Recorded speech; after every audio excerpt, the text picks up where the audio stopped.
So, oh, do you have any questions before we get started? Nope. Okay. I'm open to anything. Okay. Yeah. And if anything you want to talk about or discuss, it's all open. Whatever. So let me get my, I don't want to mess up on the small stuff. Okay. So what we'll do is I'm going to say 1, 2, 3, and then I'm going to pause and I'll say hello, Jess. Okay. And then you greet me with whatever salutation you choose. Okay. Can do. All right. 1, 2, 3. Hello, Jess. Hi. Well, Thanks for having me on. thanks for coming on. It was kind of a late notice. I happened by your Kickstarter by way of Mark Finn, who listed a whole bunch of various Kickstarters, and I saw what you had, and I was like, wow, that is very interesting. The Fury of the Northmen. Right. Yeah, it's my historical Viking high fantasy 5e compatible role-playing game. Yeah, it's quite ambitious. I mean, looking at your Kickstarter, some wonderful art, a lot of juicy bits in this. There's no doesn't look like gristle. Looks like there's a lot of meat on the bones. There's no shortage of cool Viking stuff. Yeah, when I started doing research on the Vikings, I was surprised at just how much low-hanging fruit was there as far as role-playing, and how much of Viking history and culture and mythology would do perfectly in a role-playing game. And I was sort of disappointed that no one had ever done a straight historical fantasy Viking game. So I decided to write one. Yeah, and I find it kind of interesting, even looking back with mythology. I mean, with D&D kind of being a descendant of wargaming, it sort of went a certain direction with mythology. Right. It's like it's only mythology as applies to, fireballs and and 5-foot squares, where it's like, if you take mythology as its face value, there's really a lot of really interesting things that we've kind of ignored. Yeah. One thing I found really interesting when building the game was that the way that the Vikings and the Anglo-Saxons conceived of magic was not fireballs and lightning bolts. It was a lot more subtle, a lot more curse and charm and fear related. And so when I made the spells for the game, I had to make them fit into the Anglo-Saxon and Viking paradigms of magic rather than go the Explodo route. But as far as mythology, yeah, there's admittedly not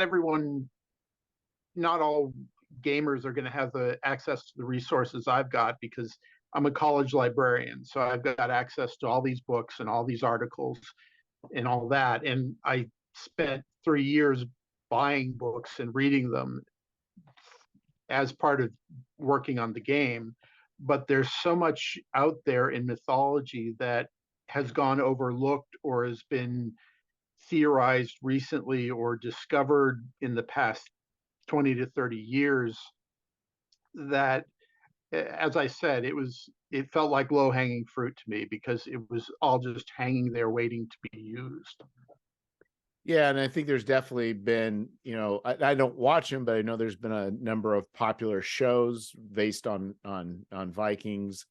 I think that's definitely kind of, more in the zeitgeist right now as far as popular culture. So it seems the timing as far as that goes seems right. Yeah.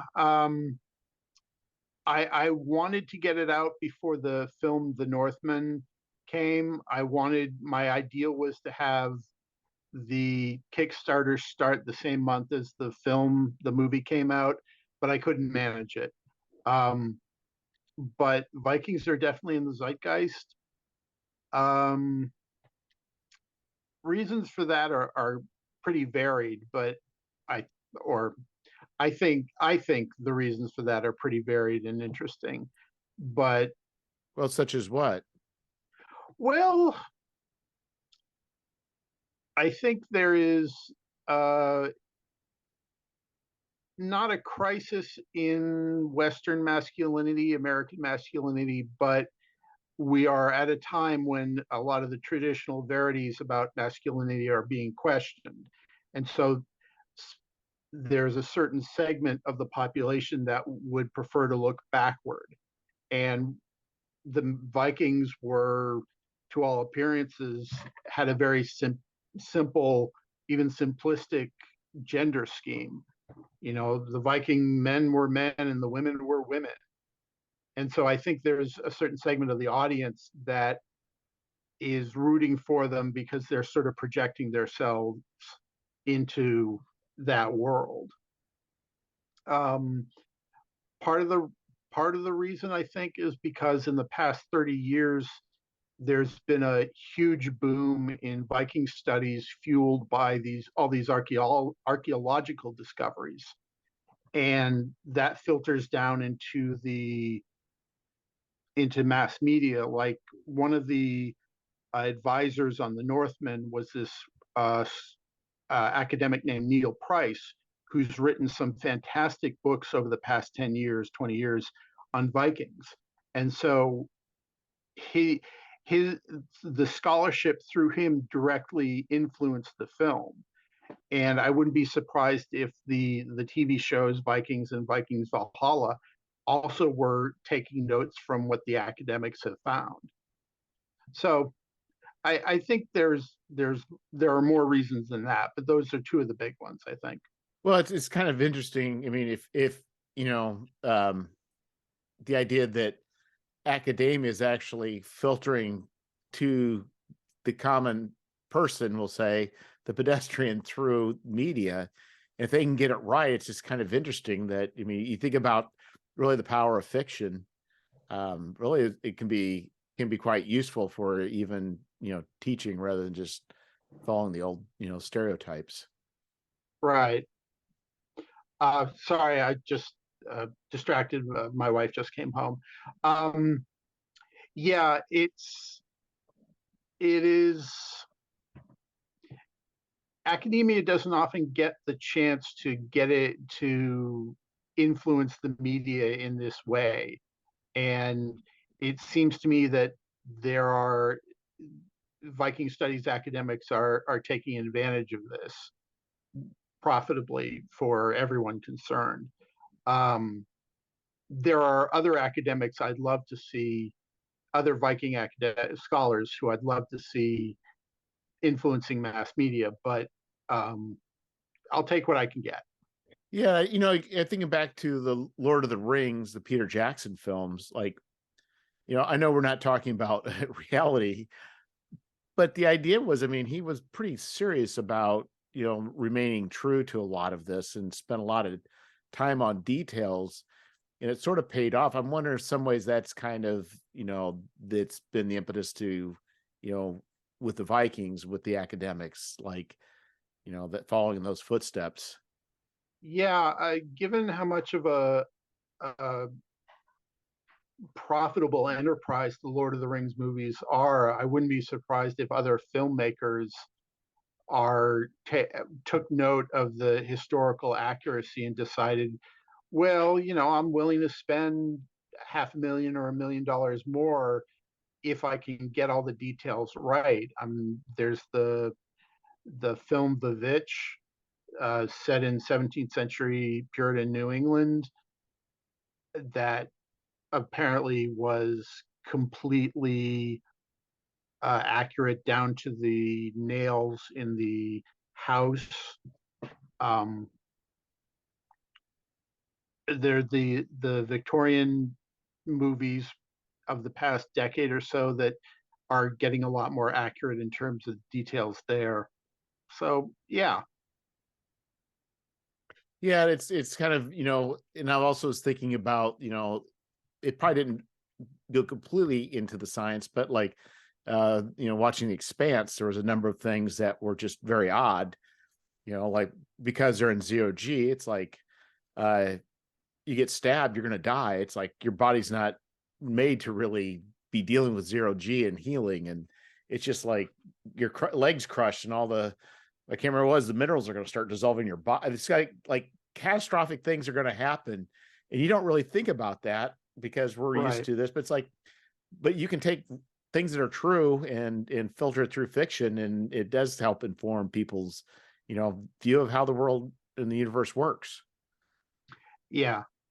And academics going where the audience is rather than expecting people to go to them, kind of a sea change in how academics work. But I as a sort of amateur academic, I think it's great. Use whatever vehicles you have to get the information out there. More power to you.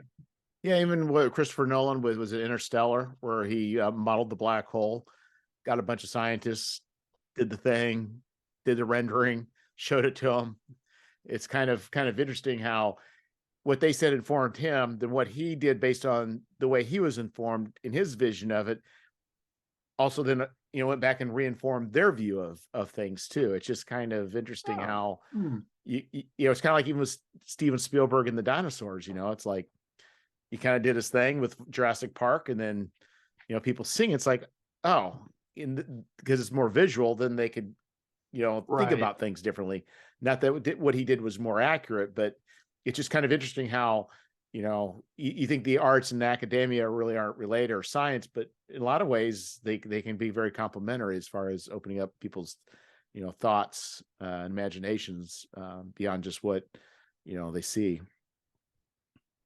Yeah. The days of the ivory tower are pretty much gone, and I think we all agree that's a good thing. And now you get these academics in a lot of different fields becoming advisors to mass media projects, or the science fiction writers who formed a council and were called in to talk to various presidents, all that sort of thing. That is an interesting wrinkle in 21st century America that I wouldn't have guessed. Well, I think the other things, in a lot of ways, the geeks have won. Yeah.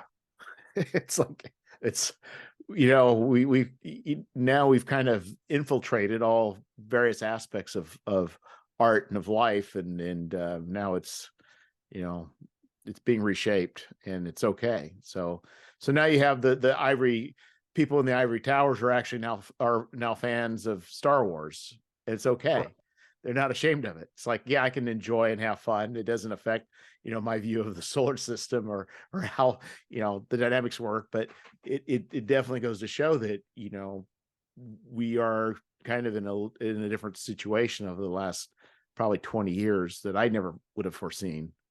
Yeah, just the Marvel movies, some of the characters that show up there, if I told my 9-year-old self about it, he simply wouldn't have believed that I was going to see whoever on screen. Just flatly would have rejected my statement. Yeah, and even back as far as even as in the 90s, if somebody was to say to you, there is going to be so much of science fiction, fantasy, nerdiness, comic book movies that you can't watch them all.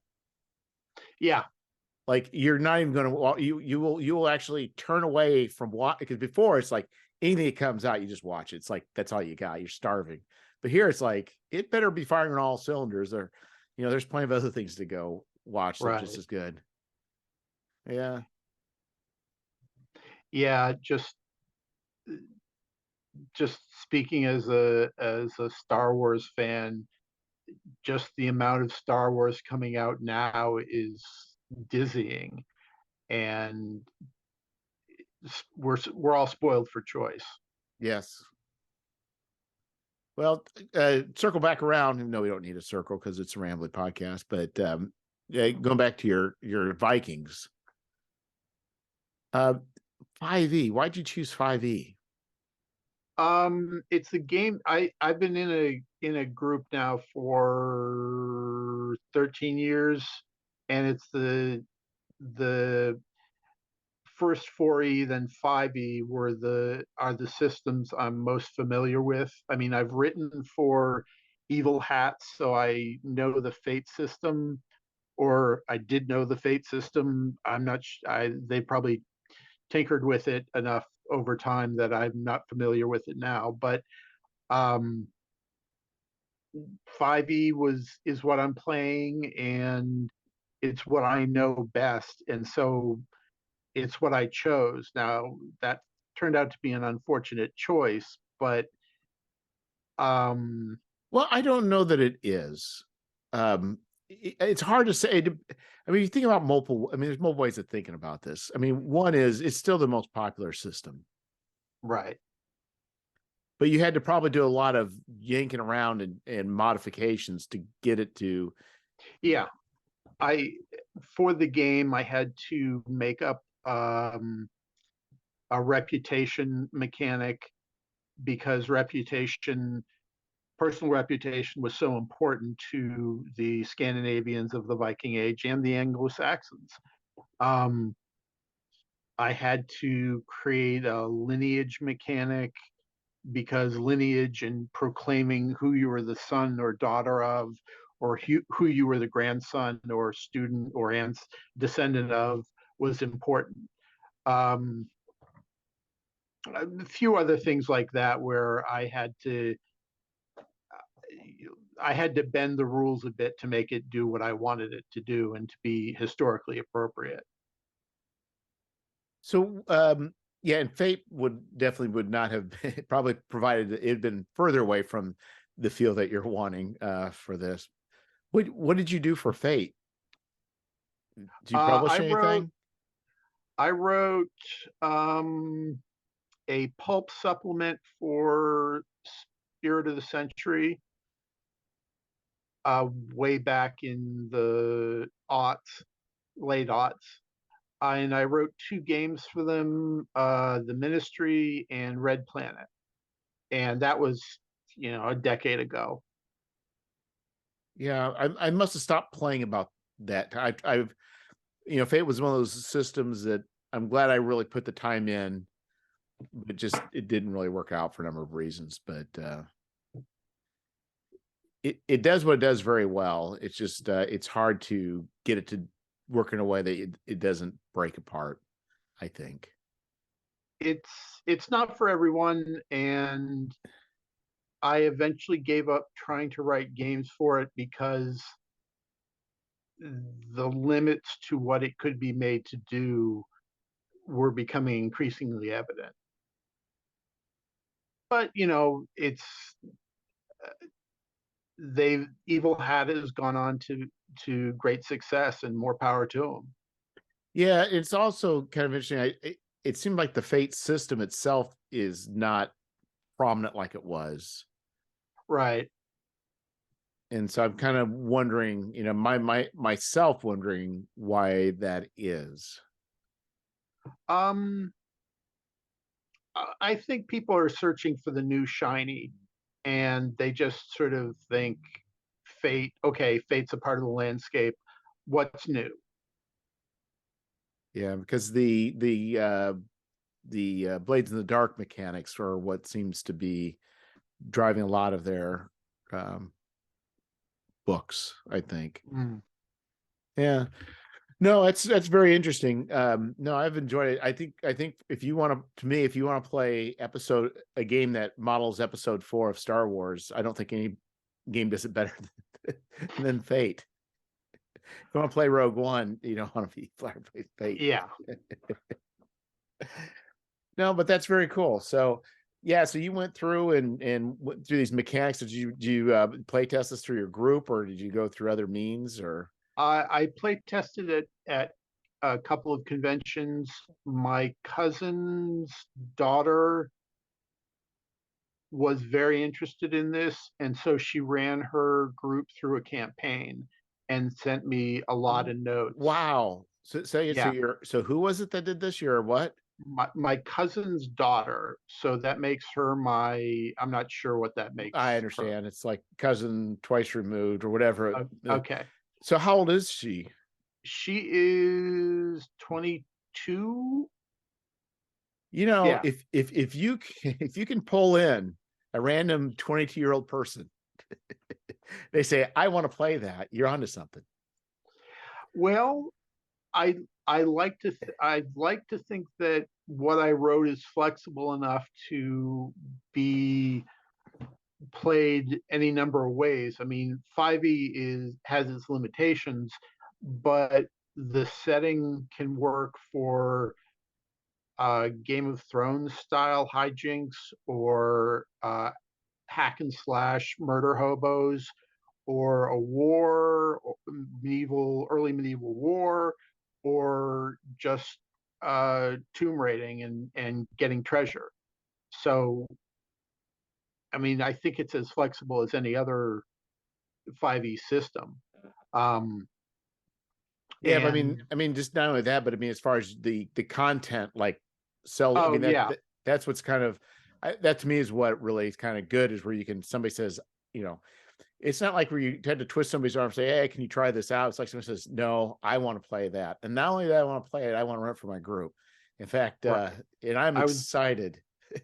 I was very grateful to Lauren and her group. They gave me a lot of great feedback. Um, in my own group, in the group I'm playing in, I play tested two different character classes, and I'm about to play test a third when we meet up again. I have an indulgent GM who, after looking over the character classes I sent him, said, "Yes, you can do this." And so I got to play the Hather, the Viking Witch, and Oh, I the see. You are, this is cool. So you're playing, so you created character classes, and right, your GM's allowing you to play your character classes in an existing non-Vikings game.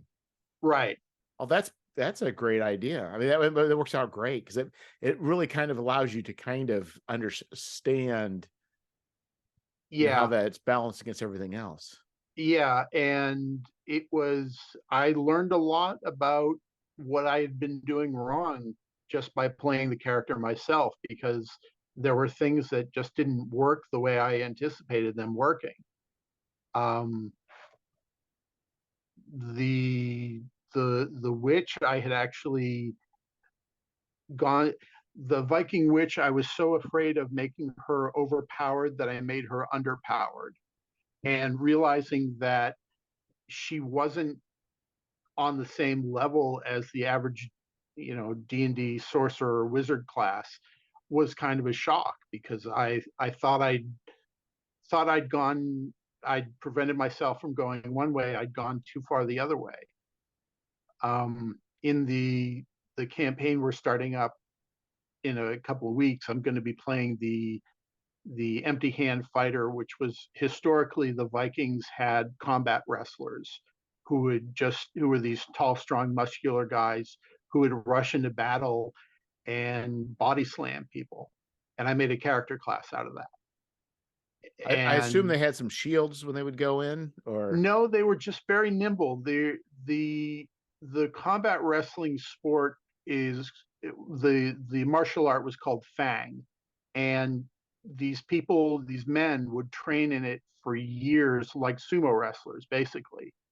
And so they might have someone guarding their flank, but they just rush in and duck under or dodge a sword blow or a spear thrust, and then grab the opponent.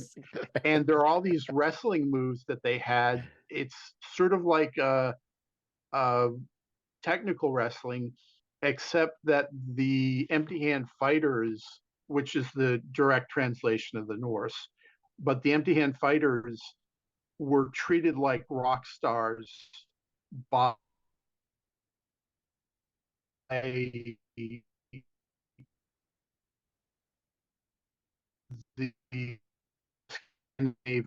people, because the skull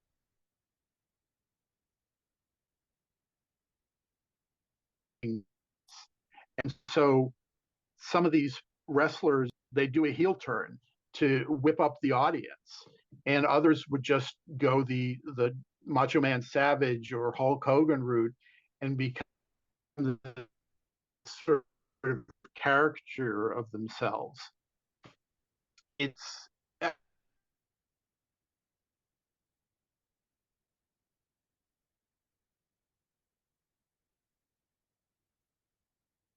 Mm. where you get hints of um, the Eddas and sagas and poems will say that so and so flipped such and such onto his back and or slammed him to the ground or things like that. There are plenty of examples that are in the Norse uh, oral and written culture that we just don't think twice about unless it's pointed out to us that, hey, these guys were actually wrestling. Right. Anyway, I'm playing one as a pro wrestler type, and I'm excited to have the chance to play someone boastful and over the top and less serious. Yeah, I mean, that would be pretty scary to have a big guys just start rushing in, pick your fellow peer up and just start throwing him around like a rag doll. Right. I had to do a little bending with the 5e grappling rules, but you know, that's okay. You don't know. I mentioned before the thing about Doug Cole. Doug Cole created I think some yeah, you have to get with Doug Cole. He created some sort of martial system utilizing, I think, existing tags conditions. Mm-hmm. And I can't remember what they were called. Doug Cole.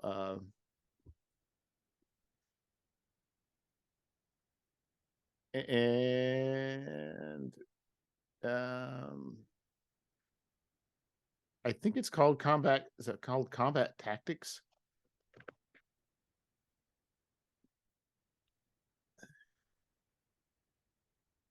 Don't know.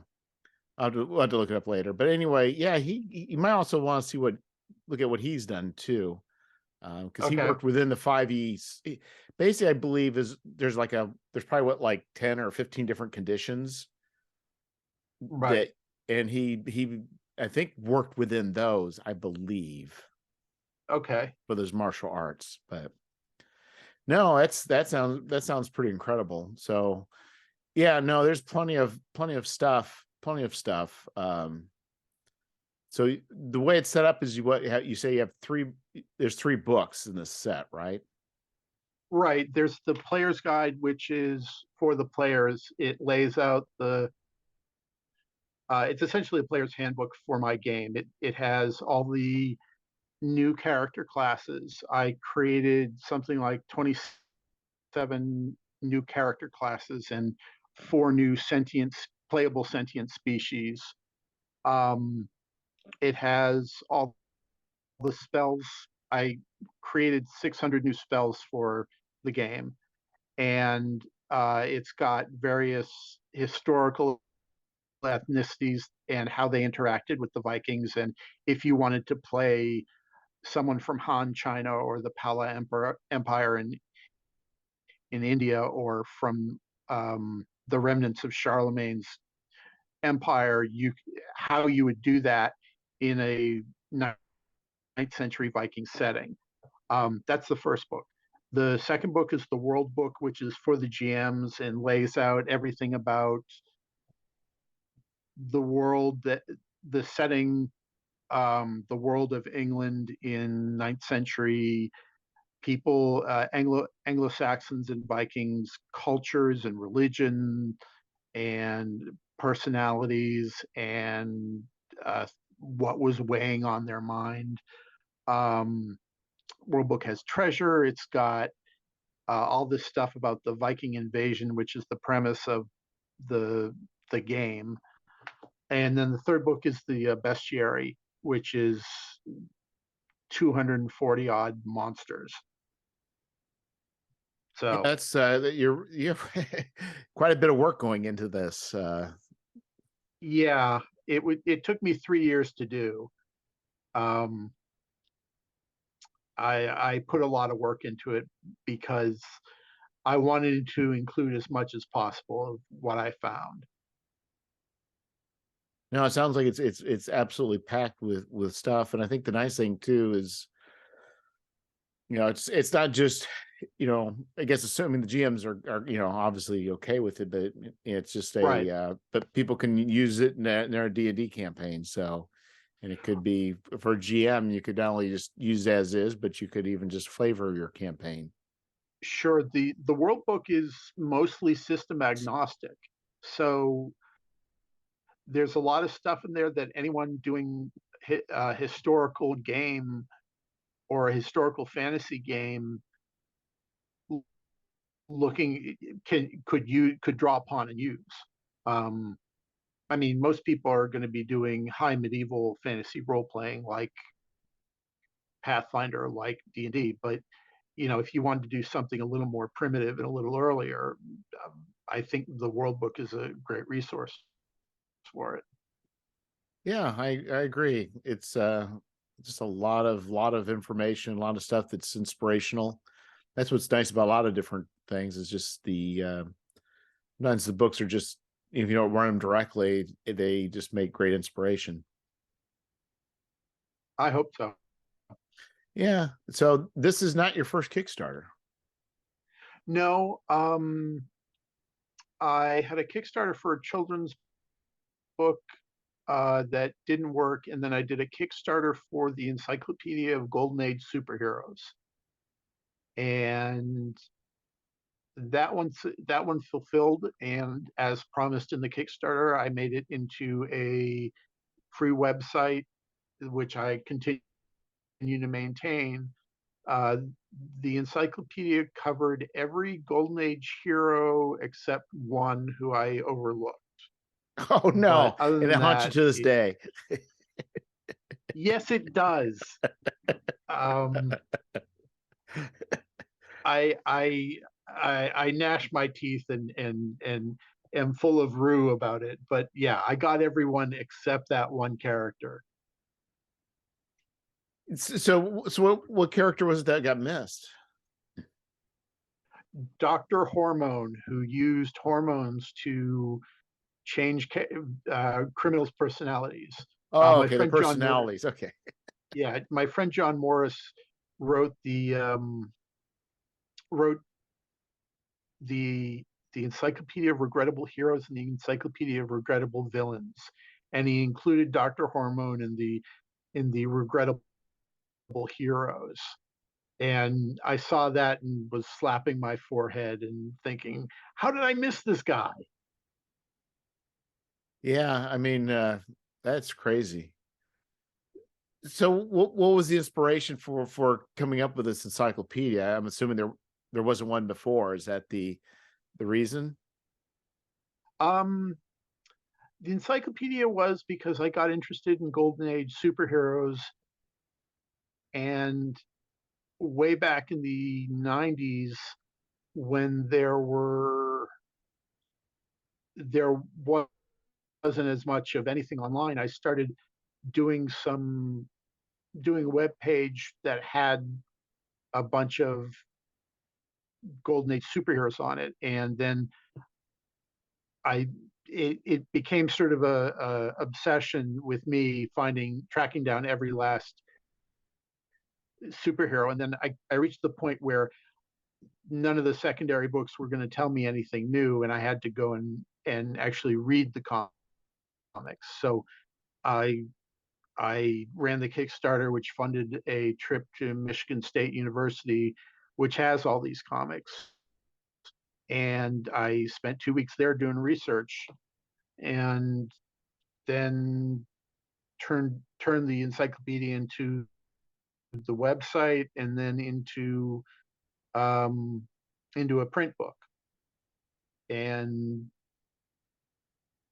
the obsession went away once it was over. So the thing is, I can appreciate the obsessions. I do have obsessions that I have to do, but never to the extent that you're doing yours. Well, you know what they say, nothing exceeds like excess. But also, if you're willing to do something, you might as well overdo it. And that's me. I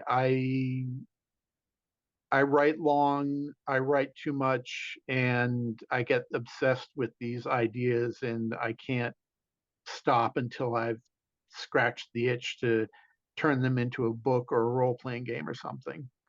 No, I really get that. I'm the same way, and it's just it's not it's not very comfortable having that happen. It's like I don't know. Can I just Yeah. watch TV? Can I just be a normal person? Yeah, it would be nice.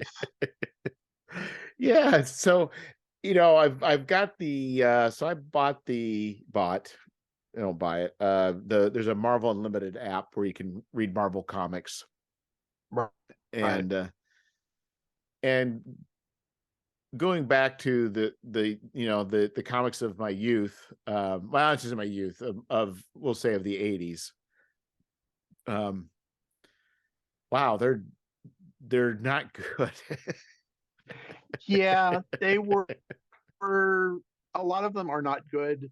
Um, but I think if you look at them as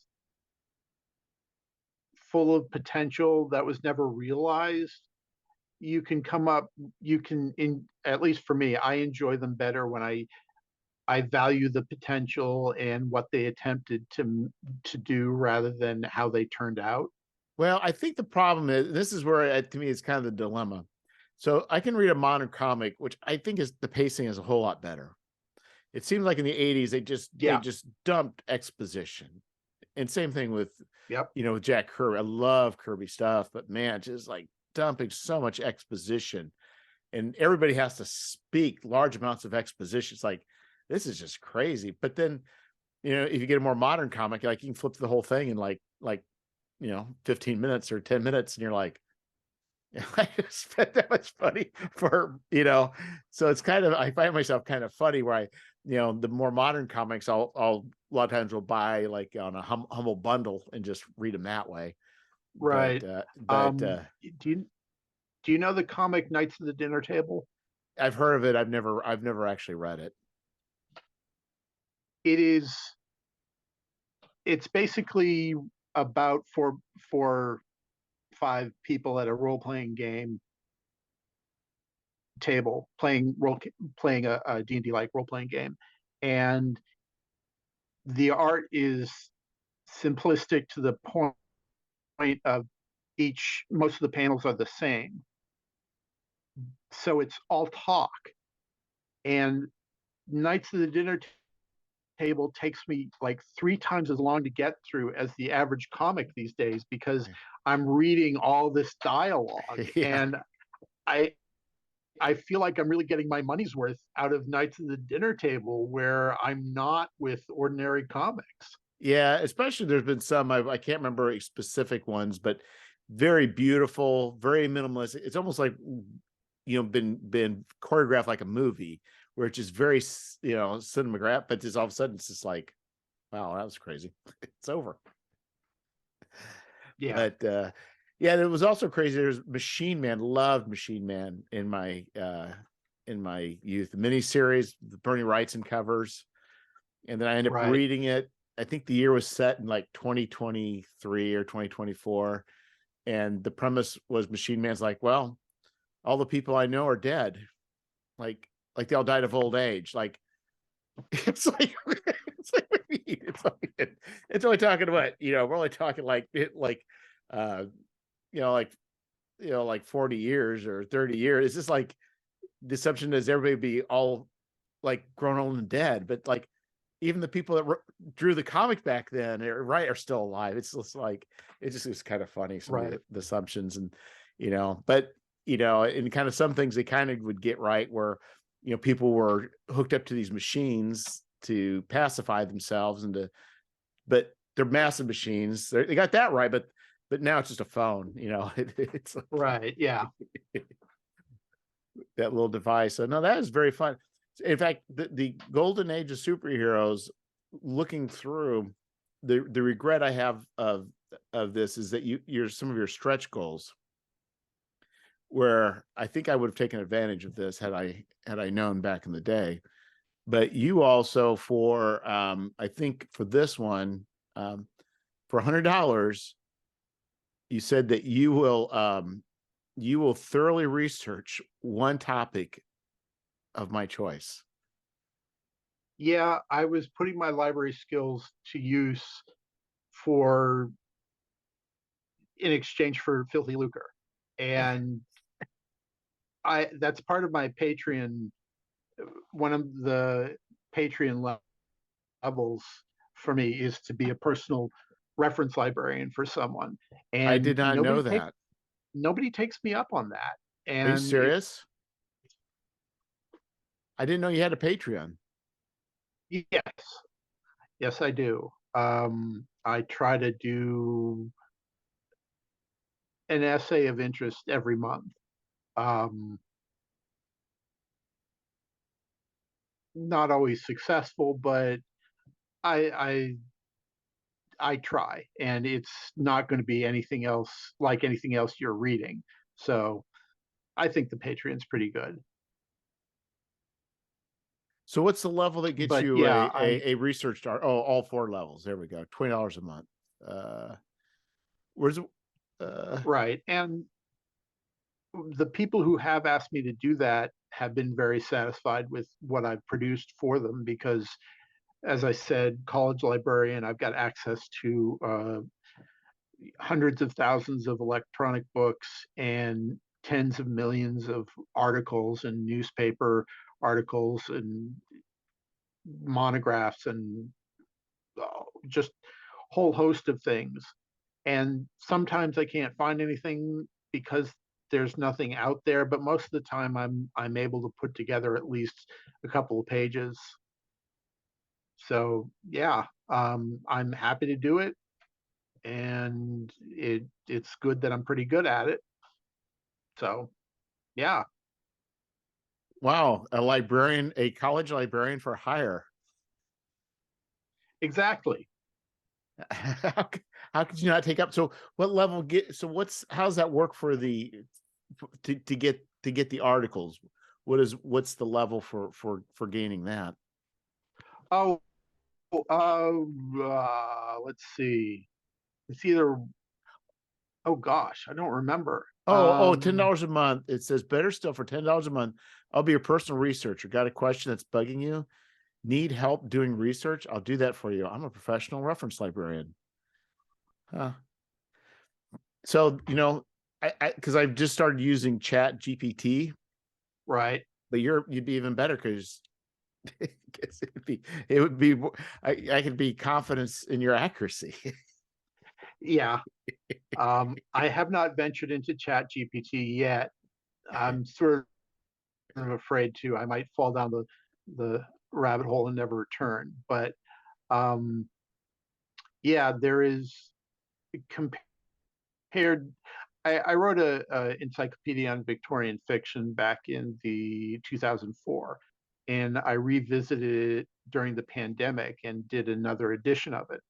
And the change in what is available online, especially through my college, through the pay databases, is there aren't words for how much more stuff is available now than there used to be. And so there are there are a few topics that I can't find something on because there are a few topics that people haven't written about these days. It's kind of glorious, actually. I ask myself a question, I do a little bit of researching, and then up it pops. Hmm. Well, that's very cool. That's very cool. Yeah, and I find it remarkable that I mean, for somebody to actually have found their calling, I find that very, very, uh, um, very cool because I sure haven't. Well, I sort of stumbled into this through non-reproducible means. Um, I, I count myself very fortunate in my position because it, I'm kept busy at work, but not so busy that I can't do other things. And other things include academic writing on any topic I'm interested in, just so long as it's academic. So I I wrote a book on the history of horror in the 20th century. I wrote a book on the evolution of the concept of superheroes, and, and got them published through respectable publishers. And because they are academic in nature, I got to do it on the job, which is a great scam. So, so get this straight. So that's incredible. So if it's academic writing, it's okay because that's part of, because what I think, if I understand, because I've not really had the full college experience, but I'm assuming is they're wanting basically informed smart people to be librarians, not just somebody to go grab a book. Well, yeah. Part of the job listing for academic librarians is to publish. And I've been fortunate in my professional life that my bosses haven't made me publish about librarianship, which is pretty boring. They they they have told me that as long as what you're writing is academic, then go wild. And so I research anything from Texas barber laws to the history of women warriors in the Middle Ages. Just anything that's relevant to what I'm doing research on, and I can do it during the 8 to 5 job. Man, no, nobody can get my job because I already have That's amazing. Well, now that is amazing. So there's no career path for anybody else. You have to find their own way because it's you tumbled into it. So it. well, Yeah, good. That's amazing. Yeah, it's just you know there's I think there are a few people that have been able to just know from very early on what they want to do, and they do it, or they stumble upon a job that they know they want to do, and there's the rest of us are like, I enjoy aspects of my job, but I really just would rather not be doing it if I could do something else. yeah, I yeah. Um, I I find my job fulfilling because I get to teach. My library is part college library, part public library. So I get tweens and kids coming up to me asking me for help with their math problems.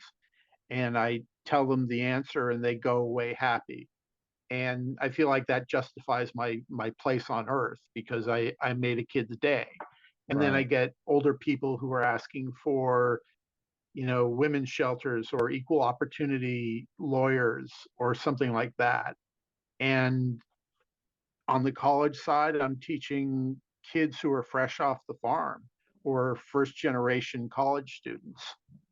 And so I can that part of the being a librarian, I think is pretty fulfilling, and I enjoy that aspect of it, but I also get to write.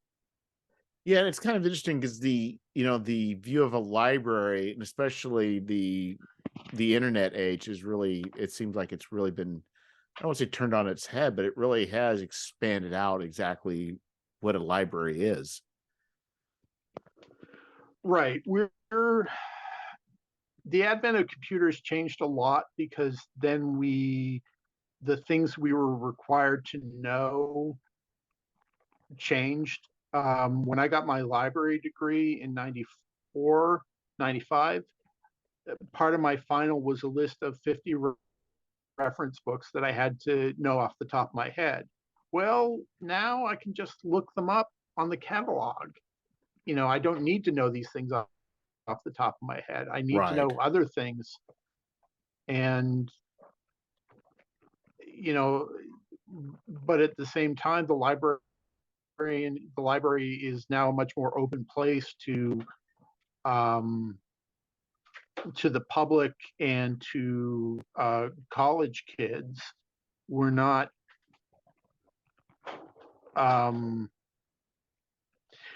as exclusive, we're not as classist, and I think that's a good thing. Right. I think it's become even more of, I don't say community oriented, but really in a sense it sort of is. And it right is Yeah. you're talking about even helping people. It's changed from just getting people books to it's like Right. so people have some really strong needs, and even if it's just shelter, it's like Yeah. so Yeah.